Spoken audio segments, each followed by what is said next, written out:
إن الحمد لله نحمده ونستعينه ونستغفره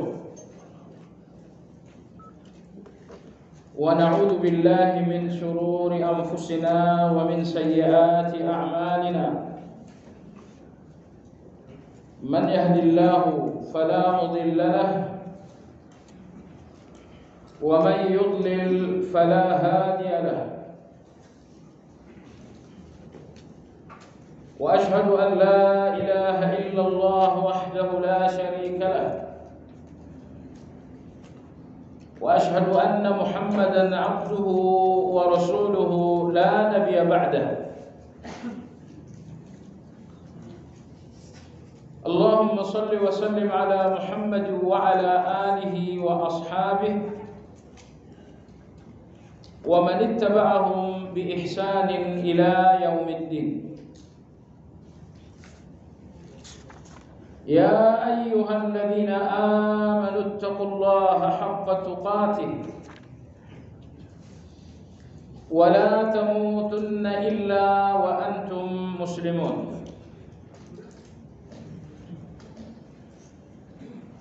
kaum muslimin wal muslimat rahimakumullah. Kajian Madarijus Salikin, buah karya Imam Ibnu Qayyim Al-Jauzi rahimahullah ta'ala. Pagi hari ini insyaallah akan memasuki pembahasan pada halaman 121 di bawah, yaitu mengenai kenapa Allah mendahulukan ibadah atas isti'anah. Anda lihat pada ayat dalam surat Al-Fatihah tersebut, Allah berfirman, Iyyaka na'budu wa iyyaka nasta'in. Hanya kepadamu kami beribadah dan hanya kepadamu kami isti'anah. Isti'anah berarti minta pertolongan. Jadi urutan ayat ini Allah sebutkan ibadah, setelah itu Allah menyebutkan isti'anah, na'budu, kemudian nasta'in. Apa alasan dibalik pengurutan ini? Ini yang akan dijawab oleh Imam Ibnu Qayyim rahimahullah ta'ala. Beliau akan menyebutkan kurang lebih 9 jawaban. Kenapa Allah mendahulukan na'budu kemudian nasta'in? Sebelumnya jemaah sekalian, dari mana Ibnu Qayyim rahimahullah menemukan anggaplah 9 alasan tersebut? Ini yang dinamakan dengan tadabbur. Anda tahu jemaah sekalian, interaksi dengan Al-Quran, interaksi yang paling rendah adalah interaksi tilawah. Anda hanya menyentuh, Anda hanya membunyikan huruf-huruf Al-Quran, kalimat-kalimat Al-Quran. Ini interaksi dan hubungan yang paling rendah. Selangkah di atas itu adalah interaksi tafsir, bahwa Anda nggak sekedar membaca, tapi Anda sudah mulai memahami. Tafsir dalam arti dalam pengertian bahasa adalah al-kasyaf, membuka. Artinya ada tabir-tabir makna yang tidak jelas dan itu harus dibuka. Menyingkap tabir agar makna setiap kata menjadi jelas, itu dinamakan dengan tafsir. Karena arti tafsir secara bahasa adalah al-kasyaf, menyingkap, membuka. Tapi jemaah sekalian, yang lebih tinggi dari sekedar tafsir adalah tadabbur.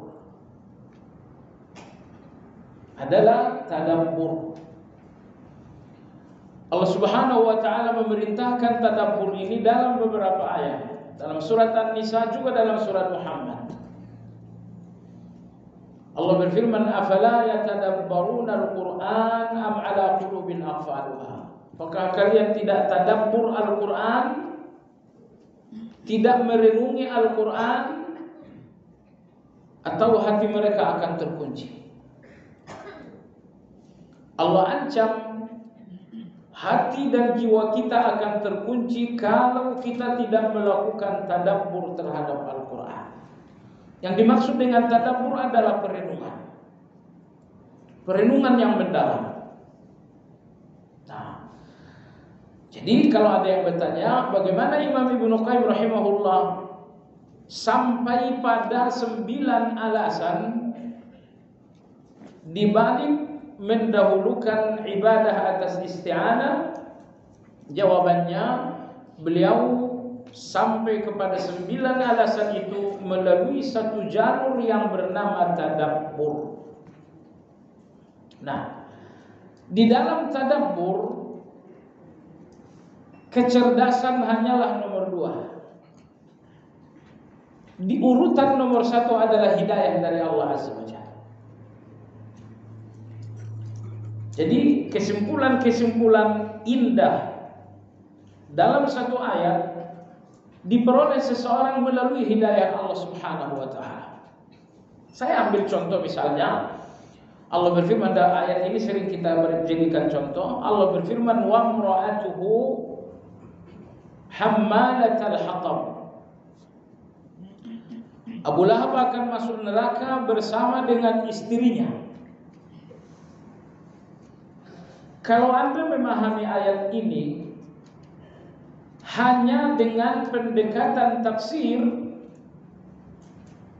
kesimpulan yang Anda dapatkan hanya kesimpulan harfiah, bahwa Abu Lahab dan istrinya di neraka.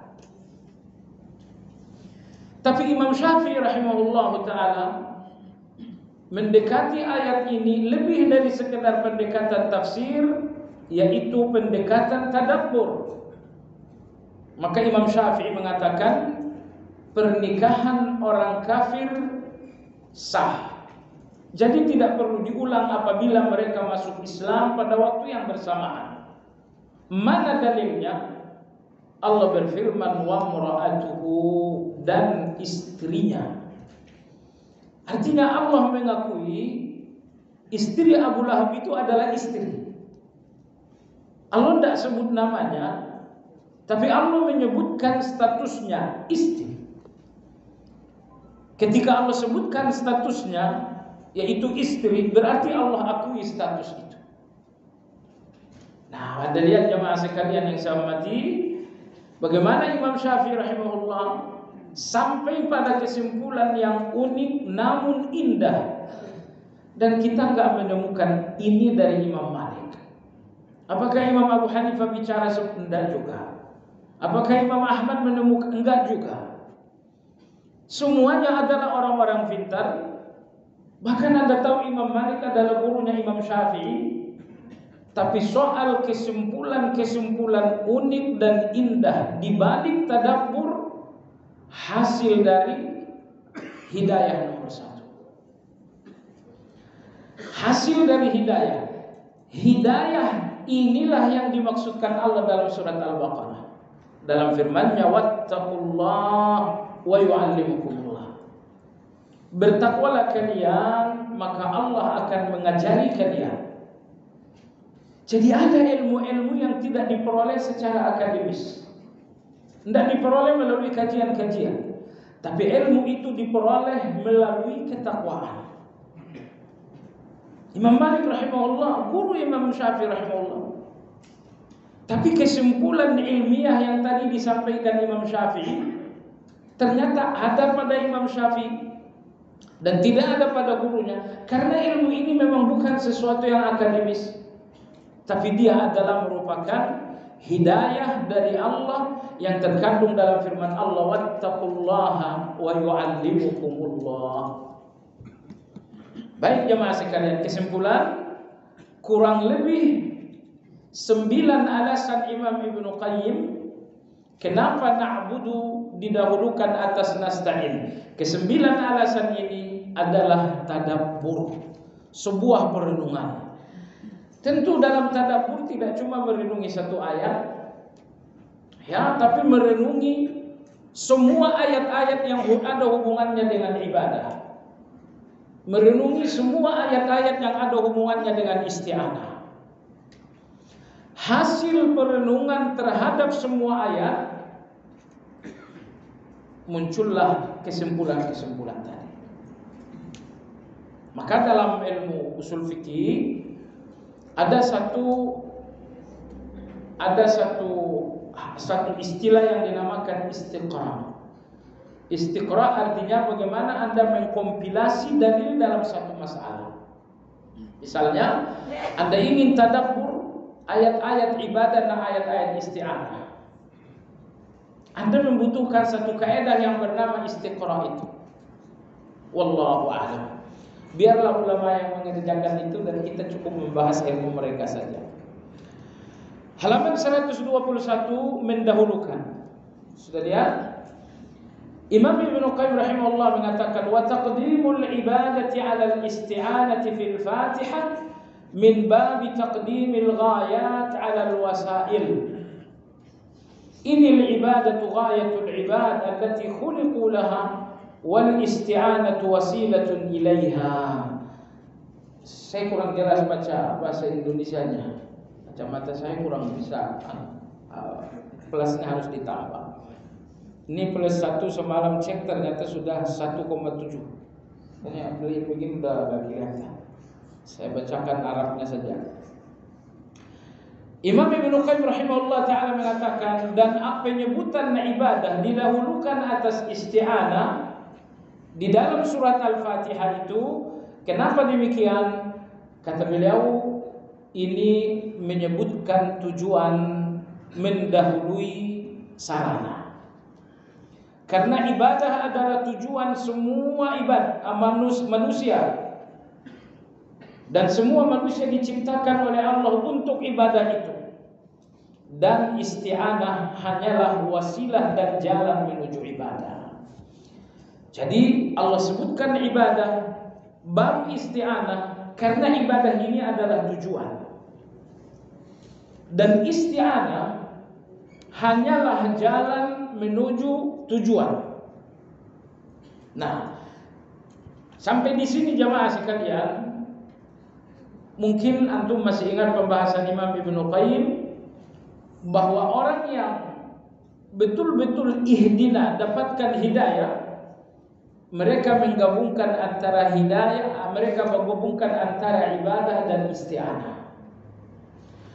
Orang-orang yang ingin beribadah tapi tidak beristi'anah, mereka tidak akan sampai kepada ibadah.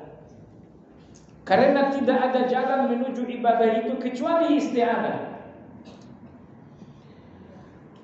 Misal, orang-orang munafik, mereka berjuang untuk sampai kepada ibadah, tapi karena tidak ada minta tolong kepada Allah, tidak ada pertolongan, tidak ada taufik Allah Azza wa Jalla, meskipun mereka sampai kepada ibadah secara lahiriah, namun mereka tidak sampai kepada ibadah itu secara batiniyah.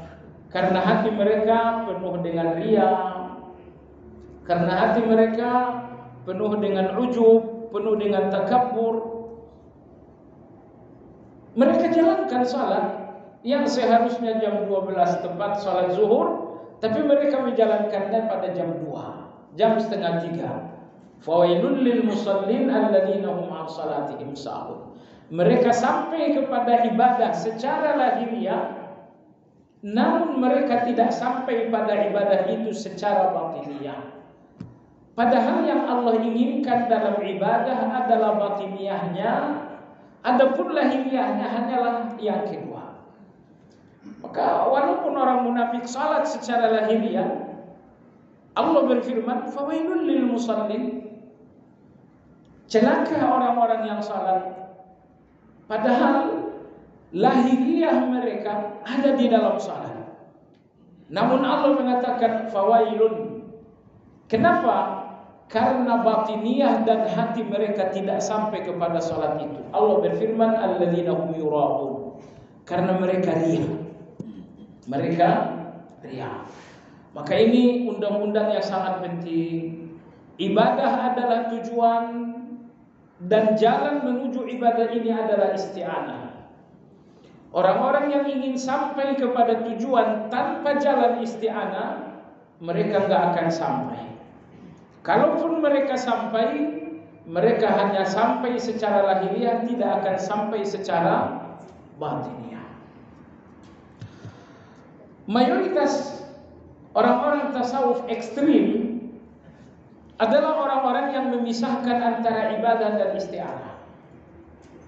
Mereka beribadah tanpa isti'anah, sehingga meskipun mereka sampai kepada ibadah, tapi ternyata ibadah yang palsu.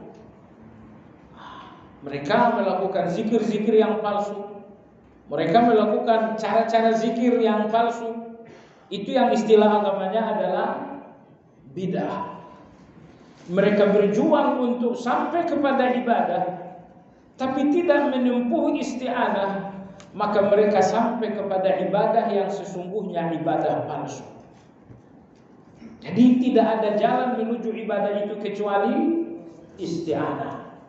Jemaah sekalian, ingin saya sampaikan dan saya tegaskan lagi, oleh karena jalan untuk sampai kepada ibadah adalah isti'anah, maka semua ibadah yang tidak Anda miliki karena Anda tidak beristi'anah. Saya tidak punya salat tahajud. Saya tidak memiliki puasa Senin Kamis. Bacaan Al-Quran saya pun sekali seminggu. Kenapa ibadah saya sangat sedikit? Jemaah sekalian, tidak ada orang yang memiliki ibadah ini dengan kekuatan. Tapi semua orang memiliki ibadah ini karena isti'anah. Karena minta tolong kepada Allah. Allah berikan pertolongan hari Senin dan Kamis, sampailah Anda pada puasa. Allah berikan pertolongan dalam waktu Anda sehingga sampailah Anda kepada tilawah. Jadi tidak ada yang sampai kepada ibadah hanya dengan satu keinginan, hanya dengan satu kekuatan. Semua manusia sampai kepada ibadah dengan pertolongan Allah. Maka semua ibadah yang tidak Anda miliki karena memang Anda gak minta tolong kepada Allah. Sebab itu kalau Anda mau tidur malam, Anda khawatir nanti malam hari sepertiga terakhir malam Anda gak bertemu dengan salat malam, Anda gak dapatkan salat malam, isti'anah kepada Allah. Minta tolong kepada Allah Azza wa Jalla. Kalau Anda masih merasakan hubungan dengan tilawah Al-Quran sangat renggang, sangat lemah, minta tolong kepada Allah Azza wa Jalla.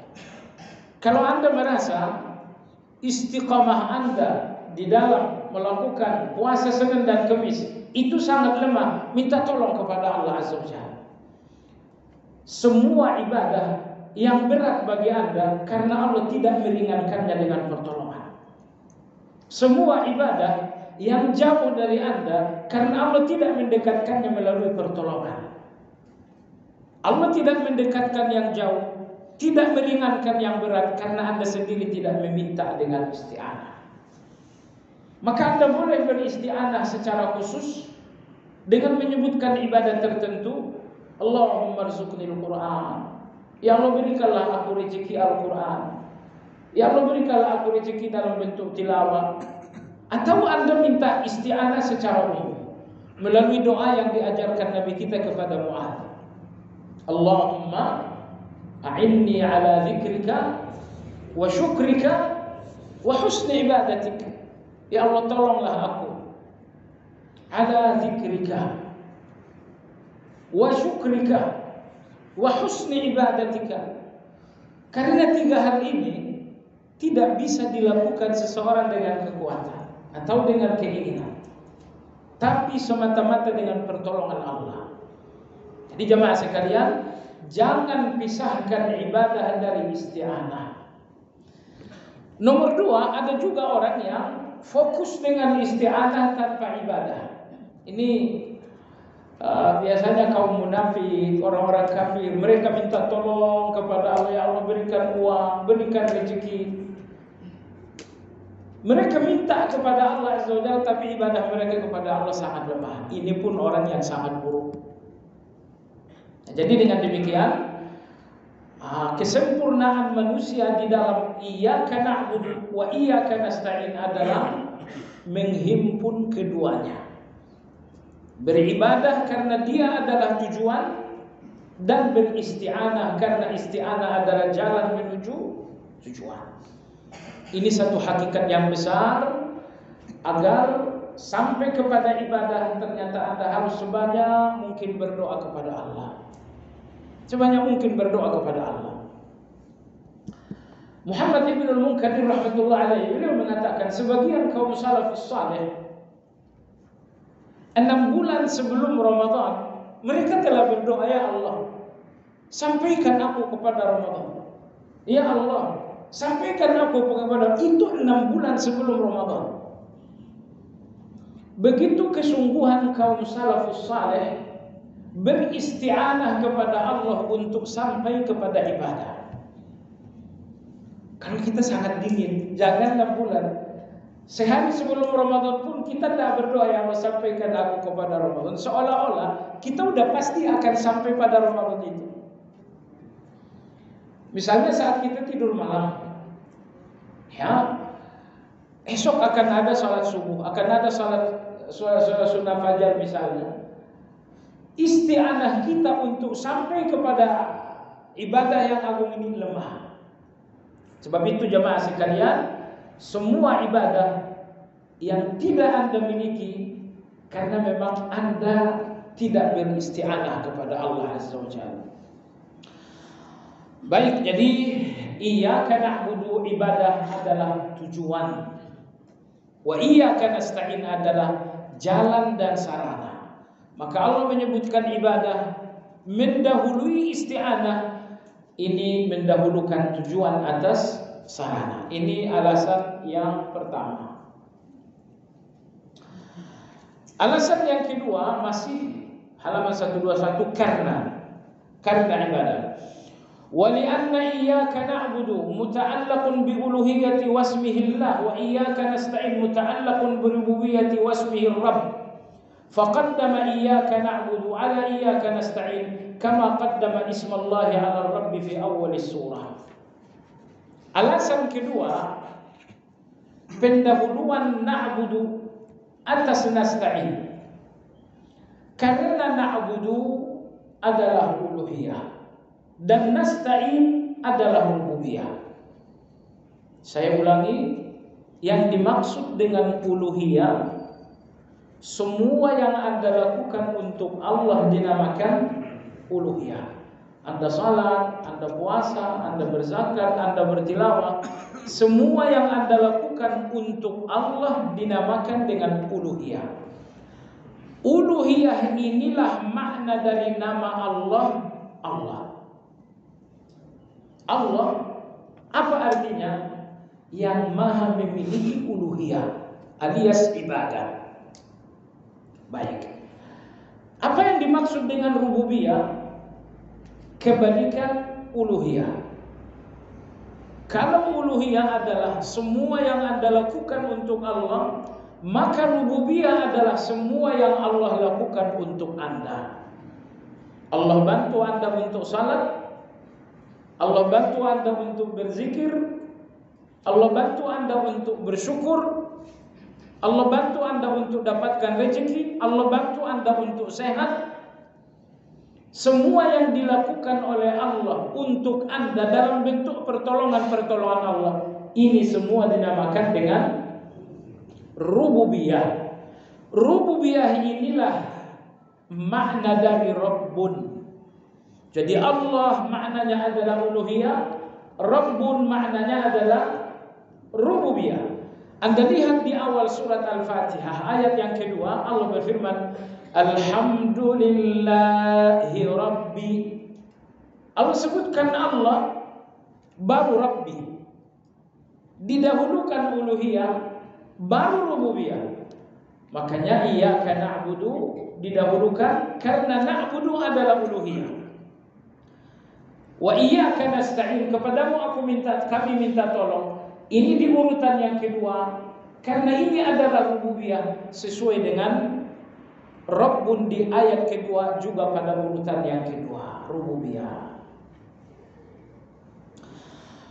Jamaah sekalian yang saya hormati, itu alasan yang kedua. Mendahulukan uluhiyah atas rububiyah.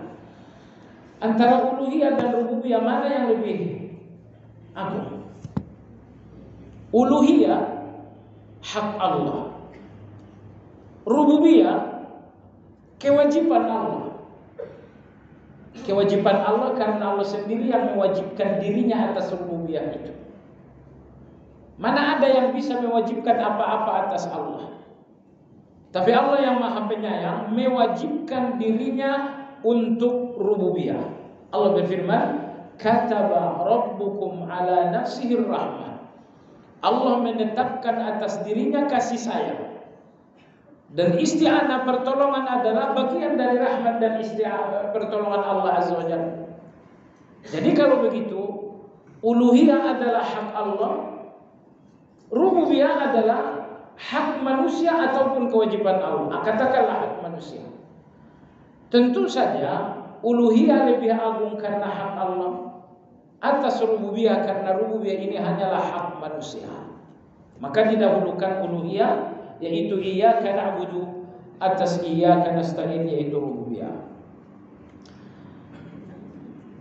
Alasan yang ketiga, Imam Ibn Qayyim rahimahullah ta'ala mengatakan, wa li'anna iyyaka na'budu qasamur rabbi fakana min fi asy-syatr al-awwal alladhi huwa thana'un 'ala Allah likaunihi awla bihi, wa iyyaka nasta'in qasamul 'abdi fakana min asy-syatr alladhi lahu wa huwa ihdinas siratal mustaqim. Iyyaka na'budu bagian Allah, wa iyyaka nasta'in bagian manusia. Dalam hadis yang diriwayatkan Imam Muslim melalui riwayat Abu Hurairah, hadis qudsi, Allah Subhanahu wa taala berfirman, "Qassamtu as-salata baini wa baina 'abdi nisfain." Aku membagi Fatihah dua bagian antara aku dengan hamba. Jadi satu bagian Al-Fatihah adalah milikku, bagianku, dan satu bagian Al-Fatihah adalah bagian hambaku. Mana yang menjadi bagian Allah? Iya, alhamdulillah rabbil alamin, arrahmanir rahim, maliki yaumiddin, iyyaka na'bud. Sampai di sini adalah bagian Allah. Nah, adapun wa iyyaka nasta'in, ihdinas siratal mustaqim, surat sampai akhir, ini adalah bagian manusia. Jadi iyyaka na'budu bagian Allah, wa iyyaka nasta'in adalah bagian manusia. Tentu apa yang menjadi bagian Allah lebih agung untuk didahulukan dibandingkan apa yang menjadi bagian manusia. Oleh sebab itu jamaah sekalian, sebagian kita memfokuskan khusyuk ketika sudah mulai pada ihdinas siratal mustaqim, siratal ladzina an'amta 'alaihim. Sebagian kita fokus sekali di sini karena merasa ini tujuan saya, ini keinginan saya. Fokus Anda enggak salah, khusyuk Anda enggak salah. Tapi khusyuk yang lebih agung dari itu adalah khusyuk Anda bersama dengan sanjungan-sanjungan dan sifat-sifat Allah. Ketika Anda menyanjung Allah, alhamdulillah rabbil alamin, ar-rahman, ar-rahim, maliki yaumiddin. Sifat-sifat dan nama-nama Allah ini lebih berhak untuk mendapatkan khusyuk Anda dibandingkan ihdinas siratal mustaqim dan selanjutnya. Ya. Jadi kalau Anda fokus dengan bagian Anda khusyuk dengan bagian Anda, itu enggak salah. Yang salah adalah kalau sampai Anda pun tidak khusyuk untuk apa yang menjadi sanjungan untuk Allah Azza wa Jalla. Anda tahu jamaah sekalian, kalau kita kurang banyak menyanjung Allah, kita akan banyak mempersalahkan Allah, dan kita akan sering suudzon kepada Allah Azza wa Jalla. Kadang-kadang terjadi musibah yang memenuhi hati dan pikiran kita adalah suudzon. Kadang-kadang Allah datangkan ujian yang memenuhi hati dan pikiran kita adalah pertanyaan-pertanyaan, kenapa sih? Kenapa ini semua terjadi? Saya ulangi sekali lagi. Orang yang kurang banyak menyanjung Allah sangat rawan suudzon kepada Allah Azza wa Jalla. Akan sering sekali seseorang berburuk sangka kepada Allah seiring dengan lemahnya sanjungan-sanjungan kepada Allah Azza wa Jalla. Jadi kalau Anda mulai suudzon kepada Allah, Anda sudah mulai berburuk sangka kepada Allah Azza wa Jalla, di antara penyebabnya adalah karena Anda kurang banyak menyanjung. Oleh sebab itu, fokus Anda membacakan ihdinas siratal mustaqim itu sudah sangat bagus. Ya, jangan hilangkan itu sama sekali. Tapi yang lebih penting lagi untuk menjadi khusyuk Anda adalah ketika Anda bacakan apa yang menjadi nama-nama dan sifat Allah. Ingat, mungkin Anda masih ingat, semua sifat Allah, semua nama-nama Allah kembali kepada 5 nama yang ada di awal surat Al-Fatihah. Allah, Rabbun, Rahman, Rahim, Malik. Meski nama Allah itu sangat banyak, meski sifat Allah sangat banyak, tapi semuanya kembali kepada 5 hal ini. Satu. Yang kedua, semua perbuatan-perbuatan Allah, semua keputusan-keputusan Allah tidak terpisah dari sifat. Hanya kita manusia saja keputusan dan sifat kita berbeda, perbuatan dan sifat kita berbeda. Ya, kita mukmin, tapi sering sekali perbuatan kita munafik. Antara status kita dengan perilaku kita sering kelihatan. Jadi orang yang memahami kelima nama Allah di awal surat Al-Fatihah, memahaminya secara mendalam, mereka akan memahami rahasia di balik segala keputusan Allah. Ya, jadi jamaah sekalian, seringkali ketika datang ujian Allah, kita lupa bahwa Allah Ar-Rahmanir Rahim. Seringkali ketika kita berdoa dan Allah belum kabulkan, kita mulai ragu dengan Ar-Rahmanir Rahim. Saya baca satu kisah seorang tabi'in, saya lupa namanya. Beliau mengatakan, aku pernah punya satu doa kepada Allah Azza wa Jalla. Selama 20 tahun aku berdoa, Allah enggak ngasih-ngasih. 20 tahun. Barulah setelah berlalu 20 tahun, Allah kemudian memberi.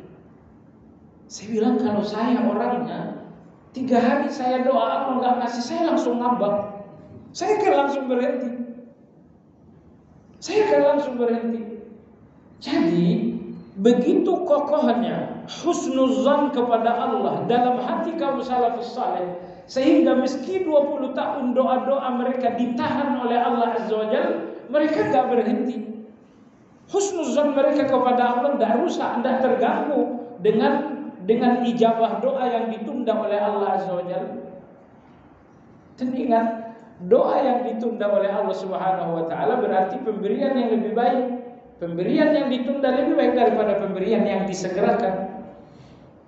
Jadi saya ulangi sekali lagi, khusyuk Anda membacakan ihdinas siratal sampai akhir karena merasa inilah bagianku, inilah hajatku, inilah keinginanku. Tanpa ihdinas siratal mustaqim, langkah ini akan berhenti di neraka. Khusyuk Anda dengan ihdinas sirat sampai akhir bagus. Tapi jangan sampai Anda lupa bahwa khusyuk Anda bersama nama-nama Allah di awal itu harus mendapatkan porsi yang lebih besar. Karena orang yang kurang banyak menyanjung akan mudah suudzon kepada Allah Azza wa Jalla.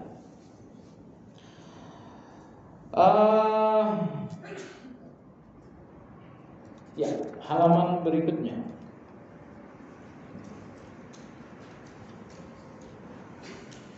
Alasan yang keempat sekarang, halaman 122.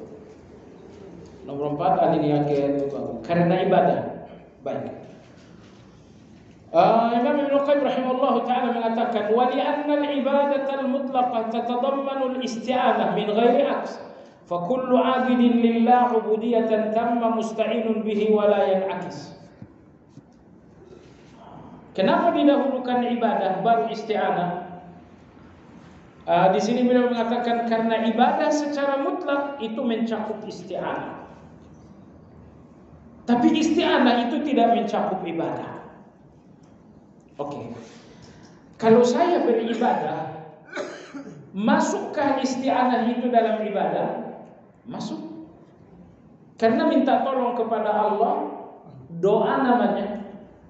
Minta tolong kepada Allah, tawakal namanya. Ibadah dan tawakal masuk dalam kategori ibadah. Baik. Akan tetapi isti'anah minta tolong kepada Allah Azza wa Jalla tidak serta-merta mencakup ibadah. Banyak orang yang minta uang, ya Allah berikan aku uang. Dia minta tolong untuk dapat uang, tapi dia enggak sholat. Anda tidak melihatnya berpuasa. Tilawah Al-Quran pun kalau sudah datang musim tadarus Al-Quran, banyak yang isti'anah tanpa ibadah.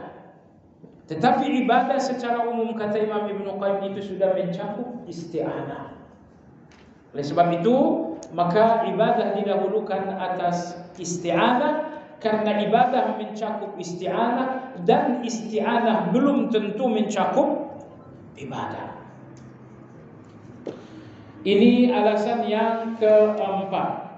Alasan yang kelima juga. Anda lihat juga Imam Ibnu Qayyim rahimahullah selanjutnya mengatakan, di sini ada satu catatan bagus masih di atas. Wa li'anna sahibal aghrad wasyahawat qad yasta'inu biha ala syahwati fa kanat al-ibadatu akmal wa atam. Bahkan kenyataannya kata Imam Ibnu Qayyim, banyak orang-orang yang isti'anah kepada Allah untuk mendapatkan syahwat dan bahkan dosa. Banyak orang-orang yang beristi'anah kepada Allah hanya untuk tujuan-tujuan syahwat. Misalnya ya Allah kasih aku uang yang banyak. Kalau Anda minta uang mungkin kebutuhan. Tapi kalau ada yang embel-embel kasih aku uang yang banyak, banyak ini yang perlu dipersoalkan. Ya Allah berikan aku rumah yang mewah. Kalau Anda minta rumah itu kebutuhan. Tapi kalau ada yang embel-embel mewah itu syahwat. Maka Imam Ibnu Qayyim rahimahullah mengatakan, sering sekali isti'anah ini dilakukan seorang manusia untuk dapatkan syahwat. Manusia minta tolong kepada Allah untuk dapatkan syahwat. Tapi ibadah dengan sebenar-benarnya ibadah enggak pernah menjadi jalan syahwat bagi seseorang. Kamu salat untuk dapat rumah mewah. Saya salat untuk dapat jabatan tinggi. Pemilu 2024 saya jadi presiden misalnya. Jadi jamaah sekalian, maka Imam Ibnu Qayyim rahimahullah mengatakan bahwa isti'anah sering dimanfaatkan, digunakan oleh manusia untuk sampai kepada syahwat dan keinginan-keinginan duniawi. Alasan yang kelima, kenapa isti'anah na'budu didahulukan? ولأن الاستعانة جزء من العبادة من غير أصل ولأن الاستعانة طلب منه والعبادة طلب له. Ini sepertinya pengulangan. Beliau mengatakan karena isti'anah merupakan bagian dari ibadah dan bukan sebaliknya. Isti'anah bukan bagian dari ibadah. Yang betul berikutnya, atau karena isti'anah merupakan permintaan dari hamba serta ibadah merupakan tuntunan kepada hamba. Ini terjemah bahasa Indonesia sulit difahami. Adapun dalam bahasa Arabnya berbunyi wa li'anna al-isti'anah talabun minhu wal ibadah talabun lahu. Apa maksudnya? Isti'anah itu meminta dari Allah. Nah, adapun ibadah talabun lahu, permintaan Allah atas manusia. Isti'anah itu permintaan manusia atas Allah. Ya, permintaan manusia atas Allah. Ya Allah, berikan aku usia panjang. Ya Allah, berikan aku hidup yang tenteram. Isti'anah adalah talabun minhu, permintaan manusia kepada Allah. Nah, adapun ibadah, permintaan Allah untuk manusia. Maka Allah mengatakan, salat kalian, berpuasalah kalian, berzakatlah kalian. Tentu saja apa yang menjadi permintaan Allah atas manusia, Allah minta kita untuk ibadah. Allah minta kita untuk salat dan lain-lain. Permintaan Allah untuk kita lebih agung daripada permintaan kita untuk Allah Subhanahu wa taala. Alasan yang ketujuh, atau karena ibadah hanya dari orang yang mukhlis, sedang isti'anah bisa saja dari orang yang mukhlis dan tidak mukhlis. Mestinya disebut orang yang ikhlas. Kalau dia bilang mukhlis, nanti Pak Mukhlis yang ketahuan. Kata Imam Ibnu Qayyim, kenapa didahulukan ibadah atas isti'anah? Karena ibadah itu pasti dari orang-orang yang ikhlas. Karena tidak sah ibadah tanpa ikhlas. Adapun isti'anah, minta tolong kepada Allah, ini bisa dilakukan orang yang ikhlas, bisa juga dilakukan oleh orang-orang yang tidak ikhlas. Jadi na'budu lebih agung karena pasti dari orang ikhlas. Lalu alasan berikutnya, alasan yang ke-8, karena ibadah merupakan hak Allah yang diwajibkan atas hambanya, dan isti'anah merupakan berarti minta pertolongan untuk dapat beribadah, dan ia sekaligus merupakan penjelasan tentang pemberiannya yang diberikan kepada Anda, padahal menunaikan haknya lebih penting daripada pemberiannya. Jadi ibadah, apa yang kita lakukan untuk Allah. Sementara isti'anah, apa yang Allah berikan untuk kita. Yang naik untuk Allah yaitu ibadah, lebih agung daripada apa yang turun dari Allah yaitu pemberian-pemberiannya melalui isti'anah. Yang terakhir, yang ke-9, atau karena ibadah berarti mensyukuri nikmatnya yang diberikan kepada Anda, dan Allah senang kalau ada orang bersyukur kepadanya. Sedang i'anah, pertolongan, adalah perbuatannya kepada Anda dan pemberian taufiknya untuk Anda. Allah berfirman dalam Al-Quran, wa in tashkuru yardahu lakum. Dan kalau kalian bersyukur, Allah ridha dengan kalian. Lalu Imam Ibnu Qayyim mengatakan, ibadah adalah syukur. Ibadah adalah syukur. Bahkan salat kita ini adalah syukur. Sehingga ada salat-salat sunnah tertentu yang disebut-sebut Nabi kita sebagai syukur. Antara lain adalah salat tahajud. Nabi kita menyebutkan tahajud itu adalah syukur. Jadi kalau hari ini misalnya Anda naik jabatan, kalau hari ini misalnya bisnis Anda untung 5 miliar satu hari gitu ya, habislah tuh. Tapi anggaplah seperti itu. Kalau Anda bingung bagaimana mensyukurinya, jawabannya ibadah adalah syukur. Dan ada ibadah-ibadah tertentu yang disebutkan Nabi adalah syukur. Pertama, salat tahajud. Nabi menyebutnya syukur. Dalam hadis Aisyah radhiyallahu anha, Nabi kita sallallahu alaihi wasallam melakukan salat malam sampai kakinya bengkak. Lalu beliau mengatakan, afala akunu abdan syakura. Tidakkah aku ingin menjadi hamba yang bersyukur? Ternyata tahajud berlama-lama hingga kaki bengkak. Kata Nabi SAW, ini adalah syukur. Salat duha, salah satu salat sunnah yang disebut-sebut Nabi sebagai syukur. Jadi dengan demikian, dalam surat Az-Zumar, dalam Al-Quran Allah sebutkan, wa in tashkuru yardahu lakum. Kalau kalian bersyukur, maka Allah akan ridho dengan kalian. Syukur kalian mengundang ridho Allah. Nah, dan ibadah adalah syukur yang diridhoi oleh Allah Subhanahu wa ta'ala. Maka didahulukanlah ibadah atas isti'anah, karena ibadah adalah syukur dan syukur diridhoi oleh Allah. Ini berarti Allah mendahulukan apa yang Ia ridhoi, yaitu ibadah dalam ibadah, yaitu syukur kepada Allah Azza wa Jalla.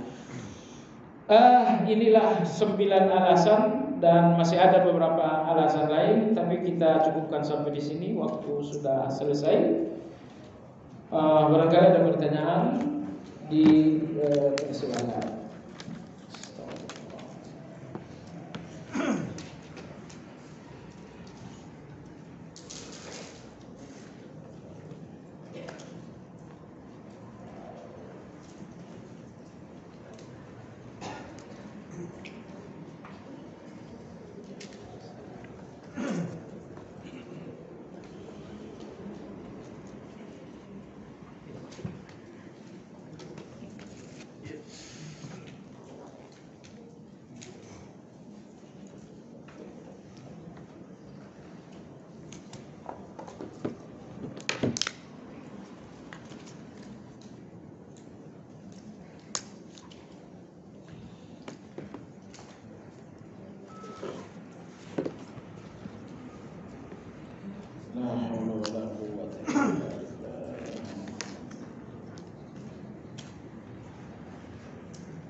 Ada kisah-kisah orang yang awalnya membela Islam, tapi di akhir hayatnya justru murtad dari Islam. Semisal ulama Saudi yang awalnya membela sunnah, tapi di akhir hayatnya justru jadi ateis. Padahal janji Allah adalah jika menolong agama Allah, maka akhir hayatnya dijamin oleh Allah. Ini terjadi karena faktor lahiriah dan batiniah. Ulama Saudi yang dimaksudkan sebetulnya bukan ulama, tapi seorang mahasiswa Saudi yang saat itu menjalani kuliah di Mesir, namanya Abdullah Al-Qasimi. Dan kewarganegaraannya pun dicabut oleh Raja Faisal. Kalau sampai kau balik ke Saudi, awas. Jadi kewargaannya dicabut, dan kalau dia pulang ke Saudi, dia dihukum mati. Maka Al-Qasimi ini mati di Syria sebagai orang murtad. Di awal kuliah, Abdullah Al-Qasimi mahasiswa yang sangat cerdas. Sampai akhirnya suatu hari beliau kuliah di Al-Azhar. Karena tahun 80 ke bawah, universitas Saudi belum ada yang menonjol. Ya, terkhusus tahun 70-an gitu kan. Maka dia kuliah di Mesir. Waktu itu salah satu dosen yang masih hidup adalah Syekh Muhammad Rashid Ridha rahimahullah ta'ala. Nah, datanglah seorang dosen yang terindikasi seorang Syiah, mengajak mahasiswa untuk mencari berkah di kubur-kubur. Nah, Abdullah Al-Qasimi tidak terima, sehingga terjadilah debat yang sangat panas antara beliau dengan dosen yang disebut-sebut Syiah tersebut. Debat sangat panas, luar biasa. Akhirnya berakhir Abdullah Al-Qasimi di drop out, dikeluarkan, tak boleh datang kuliah. Abdullah Al-Qasimi mencoba mendekati Muhammad Rashid Ridha rahimahullah, penulis tafsir Al-Manar. Lalu Muhammad Rashid Ridha rahimahullah mendekati dewan dosen, tapi pendekatan itu gagal, sehingga Al-Qasimi tetap tidak dibenarkan kuliah. Al-Qasimi ketika itu menulis buku sebesar 500 halaman. Mahasiswa S1 menulis buku 500 halaman untuk menyangga pemikiran-pemikiran Syiah, secara khusus tentang nyari-nyari berkah di makam-makam. Dan buku ini dianggap buku terbaik menyanggah syubhat orang-orang Syiah. 500 halaman. Bahkan khatib Masjidil Haram itu bersajak dalam khutbah menyanjung buku yang satu ini. Baik. Tapi kemudian Al-Qasimi bergaul dengan mahasiswa-mahasiswa aliran kiri, liberal. Bergaul dengan orang liberal, dan akhirnya dia benar-benar menjadi seorang liberal. Setelah dia menjadi seorang liberal, maka dia menulis buku 500 halaman juga. Judulnya Hakadal Aghlal. Inilah rantai dan belenggu itu. Maksudnya Islam. Islam ini dia bilang aghlal, belenggu. Akhirnya dia dikecam di seluruh dunia, dan Raja Saudi saat itu mencabut kewarganegaraan dan gak boleh ke Saudi. Anda lihat kenapa dia mahasiswa yang pintar menulis 500 buku untuk membela ahli sunnah dan untuk menjelaskan hakikat Syiah, tapi kemudian ujung-ujungnya murtad. Kenapa? Jawabannya, secara lahiriah terlalu dekat dengan orang liberal. Karena Nabi SAW bersabda, "Idza sami'tum anhu man sami'a anhu falyan'a anhu." Siapa yang mendengarkan Dajjal, jauhilah. Artinya, siapa yang mendengarkan kesesatan, jauhilah. Ternyata Al-Qasimi tidak menjauhi. Ini alasan pertama. Alasan kedua, kenapa ada orang yang kokoh dalam Islam tapi akhir hayatnya justru murtad? Saya berikan contoh adalah Abu Muhammad. Ini ditulis Imam Ibnu Katsir dalam kitab Al-Bidayah wa Nihayah. Beliau berangkat dengan para sahabat Nabi SAW berjihad ke Afrika. Beliau hafal Quran, ibadahnya juga mengalahkan kita semua. Tapi di suatu hari matanya jatuh memandang seorang gadis Romawi. Jihad melawan Romawi maksud saya. Akhirnya wajah wanita Romawi ini lengket di hati dan gak bisa hilang-hilang. Akhirnya dia nekat menjumpai anak gadis ini. Kata dia, gimana caranya saya bisa nikahi kamu? Kata dia, gampang, ayah saya adalah seorang pendeta, kamu cukup ikut agama ayah saya aja. Akhirnya laki-laki ini murtad. Dia tinggalkan Islam, subhanallah, berangkat dari negeri Arab ke Romawi untuk berjihad. Sesampainya di Romawi justru murtad. Akhirnya ketika jihad selesai, salah seorang sahabat menyempatkan diri bertanya kepada beliau. Beliau mengatakan, "Ma fa'ala al-Qur'anu bika?" Kau hafal 30 juz Al-Quran. Apa yang dilakukan Al-Quran itu atas dirimu? Beliau mengatakan, semua hafalan Quranku sudah hilang. Nah, jadi Anda lihat di sini laki-laki ini murtad disebabkan karena hati yang kotor. Maka orang-orang yang ngejar-ngejar dunia, orang-orang yang ambisi dunia, itu potensi untuk murtad. Ya, potensi untuk murtad. Hati-hati. Jadi seperti itu, secara lahiriah jauhi pergaulan orang-orang yang bisa bikin murtad. Nomor 2, secara batiniah selalu bersihkan hati dari dunia. Ya, karena orang yang ambisi dunia itu rawan untuk dimurtadkan. Seorang musafir yang bisa melakukan ibadah sunnah semisal salat duha, jika saat itu dia tidak bisa melakukan itu karena halangan syar'i, maka dalil saya mengatakan bahwa ia tetap mendapatkan pahala seperti hari-hari biasa saat ia melakukannya tanpa dikurangi sedikit pun. Jika orang tersebut tetap melakukan di tengah kesulitannya, apakah pahala yang akan didapatkan akan menjadi lebih baik? Jadi musafir namun berusaha untuk tetap melakukan salat duha. Nah, apakah dengan kesulitan itu dia mendapatkan pahala yang lebih besar? Jawabannya iya, dia mendapatkan pahala yang lebih besar dengan adanya tingkat kesulitan tersebut. Mujahadah.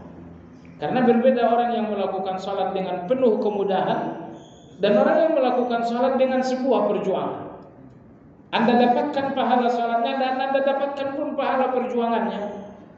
Anda berwudu di musim panas, lagi keringatan Anda berwudu.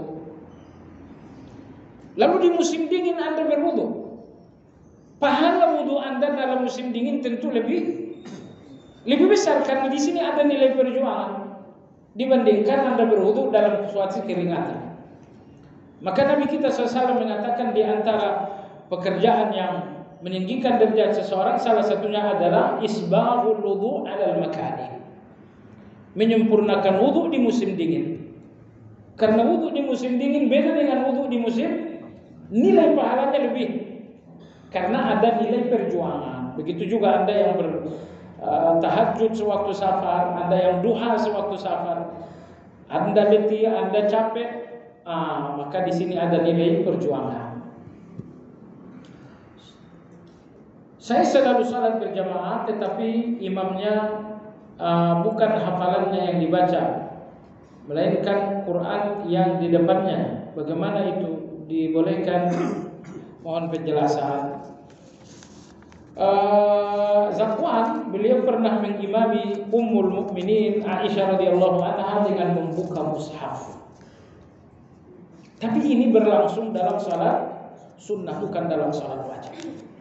Sehingga bersalat sunnah dengan membukakan mushaf hukumnya boleh tanpa makruh.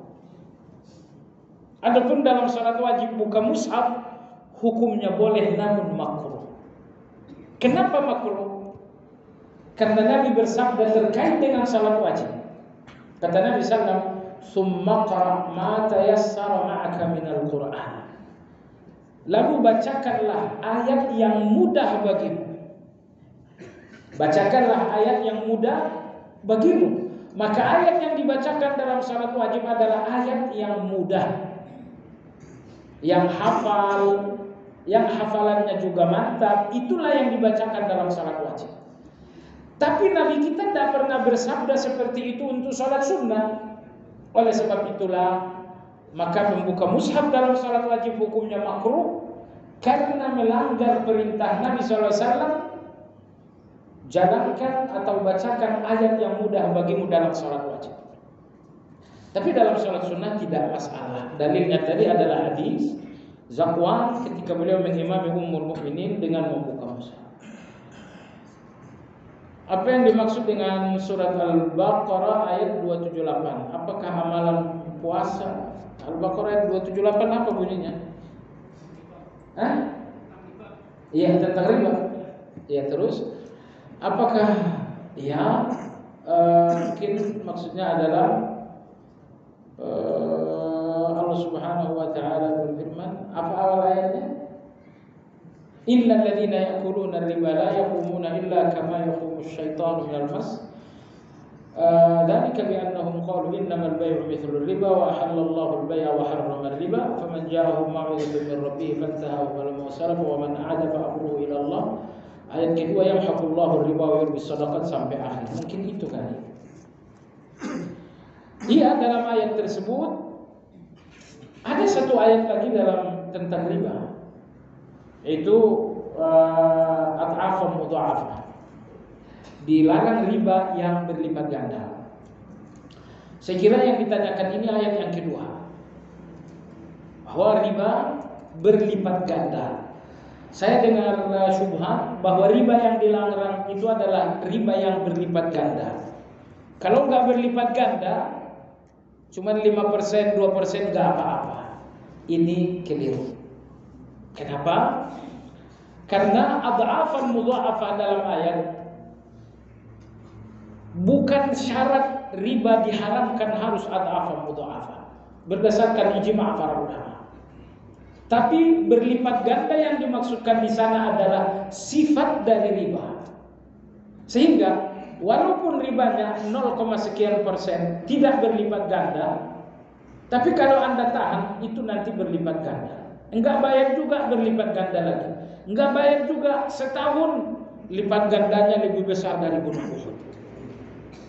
Jadi tidak ada riba yang nggak berlipat ganda, makanya dilarang dalam Islam. Memang pada awalnya 0, sekian persen, tapi karena ini riba, ini akan ad'afa mudha'afa.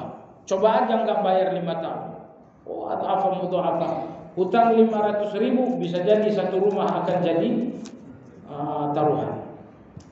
Apakah amalan puasa, salat, sedekah, haji seseorang akan diterima Allah Subhanahu wa ta'ala bila masih melakukan riba?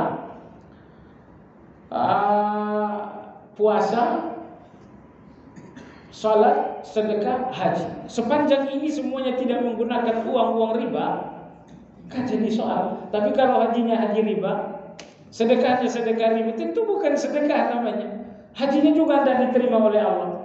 Anda salat pakaiannya pakai uang riba, itu nggak diterima oleh Allah Azza wa Jalla.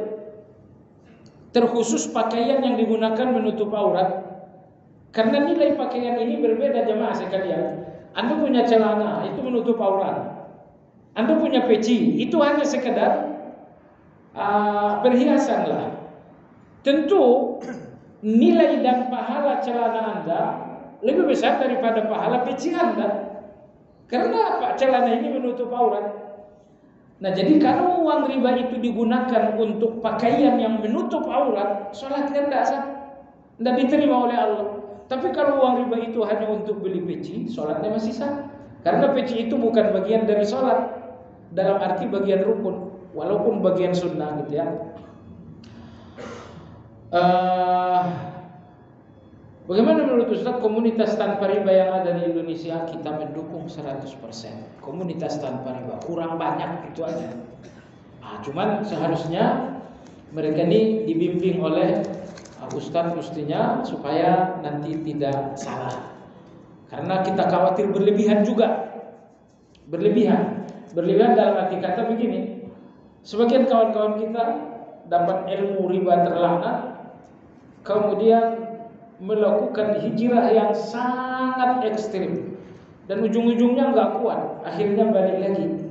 Jadi hal-hal seperti inilah butuh bimbingan bagaimana cara yang penuh bijaksana untuk hijrah dari riba menuju yang halal. Komunitas riba kita dukung, kita ingin itu berkembang, tapi dengan bimbingan para ustaz-ustaz dan ulama-ulama. Subhanakallahumma bihamdika asyhadu an la ilaha illa anta astaghfiruka wa atubu ilaik. Alhamdulillahirabbil alamin. Assalamualaikum warahmatullahi wabarakatuh.